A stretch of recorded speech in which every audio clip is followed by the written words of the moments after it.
There's lots of waterproof materials out there, and we've tried them all. We continue to work with Gore because it's just better. It's waterproof, it's breathable, and it's more durable. It's the best in the world.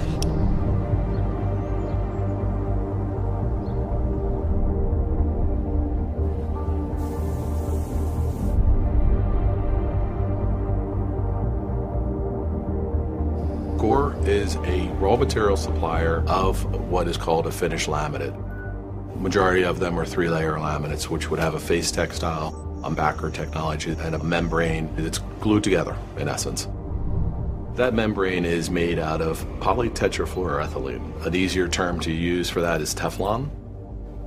Gore actually expands the Teflon or stretches it, and expanded PTFE is the key component of all the membranes that we put in all of our laminates.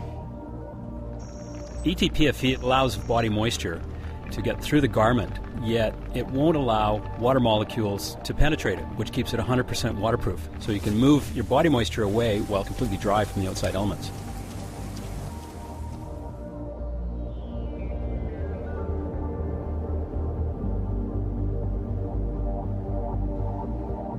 You know, Gore took some unique risks with us. We were one of the only brands that's ever been given a Gore license, having never built a piece of apparel, yet alone a Gore-Tex jacket. When we wanted to get into apparel, we went to Gore with all these different ways of making the product that were different than what they experienced. And this was foreign to them. Arc'teryx was such a leader and innovator in the industry, and I think at a time when the industry needed some folks that kind of broke through the mold and was trying to think very differently about performance. They had set the standards to other manufacturers and said, you make a jacket this way. And here we were coming going, no, we want to make it different. It challenged us to be better as an organization, and I think it raised the bar for the entire industry in terms of the kinds of performance that could be achieved. It's fairly difficult to get a license from Gore. We work with only established brands, so it was a leap of faith for us to give them a license. We liked the creative energy that they had for the innovation, and they actually designed a jacket, the Alpha SV, that for me transformed the market because they reduced the weight of that outdoor jacket by about 300 grams.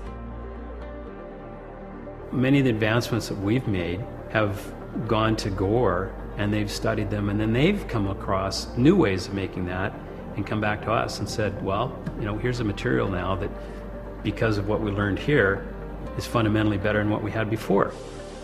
An example of that is the tape width on Gore-Tex jackets used to be 1 inch. And the standard was that you couldn't make anything unless you used this big fat tape. And we thought that the big fat tape had a lot of downsides. And so we narrowed it, and the only way we could get Gore to acknowledge that narrowing the tape was going to be a viable option is we had to have 10 years of hardcore field-tested jackets with forensically carbon-datable Sharpie marks on the inside to get anywhere close to those guys saying, okay, you can narrow the tape. We have dedicated people within Gore that work only with us. They add a great deal of value to us as an organization. I think with Arc'teryx, there's been a commitment, which requires risk on both parts, right? We're going to each share information that obviously may be sensitive to come up with the best product, and I think, we don't take those partnerships lightly. We probably share a lot more of our technologies with Arc'teryx than we do with other companies. We have access to folks that we normally don't in our customer-supplier relationship. So our R&D team at Gore has extensive connections to the senior R&D leaderships at Arc'teryx. I think what that allows Arc'teryx to do is just plan for not only next year, but 3 to 5 years out. I'd argue Arc'teryx is among, if not the hardest pushing Gore. There's a lot of knowledge and capabilities on the Arc'teryx side that Gore believes in. So it does come back to a strong position of trust on both sides. Yeah, we can be a pain and we can push them all the times, but our design staff have an incredible knowledge of why waterproof breathables work well or not well. And we can provide that expertise to help work with Gore as they develop new products.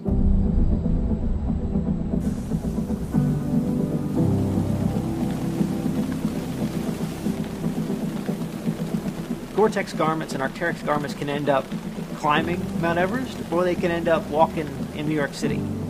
We want to make sure that we understand all the range of end uses, and then designed to ensure that the performance ends up across all of those different types of conditions.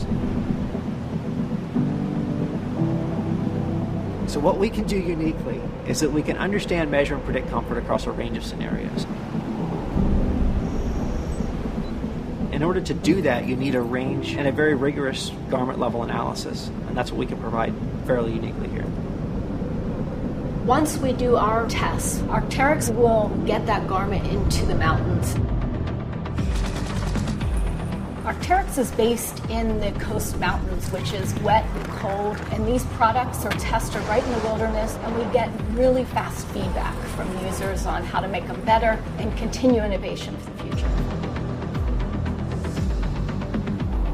We push our garments to the edge, and there has been many times where our design team has taken Gore prototypes of technology that they were working on, pushed them to the limits, and made them fail. And our ability to give them that real-world field experience, but then really push hard on them to make it better, has been a really powerful thing for both companies. And it's amazing how much the teams rely on each other.